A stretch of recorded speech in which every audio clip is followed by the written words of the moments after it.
Hello friends, દૂધીના kofta બનાવવા માટે દૂધી, ટમેટા, ડુંગળી અને લસણ લેશું. ટમેટાને આપણે બાફી લેવાના છે અને દૂધીનું છીણ કરી લેવાનું છે.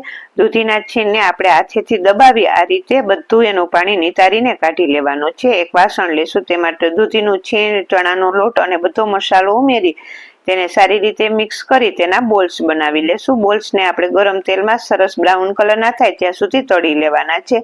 અને ટમેટા બફાઈ ગયા તેને મિક્સર જારમાં લઈ અને ટમેટા અને લસણની પ્યુરી કરી લેવાની છે. ગેસ ચાલુ કરી પેન મૂકીશું. તેલ ગરમ થાય એટલે તેમાં બધા મસાલા ઉમેરીશું અને જે ડુંગળી કાપેલી છે તે ઉમેરી એને થોડી વાર થવા દેશું. ડુંગળી થઈ જાય પછી આપણે તેમાં જે ટમેટાની પ્યુરી કરેલી હતી તે ઉમેરી અને તેને થોડી વાર ઉકળવા દેશું. ટમેટાની પ્યુરી ઉકળી જાય પછી આપણે જે કોફતા બનાવેલા છે તે ઉમેરીશું અને તેને થોડી વાર ચડવા દેશું. તો થોડી વાર પછી ચડી જાય એટલે તૈયાર થઈ ગયું છે આપણું દૂધીના કોફતાનું શાક.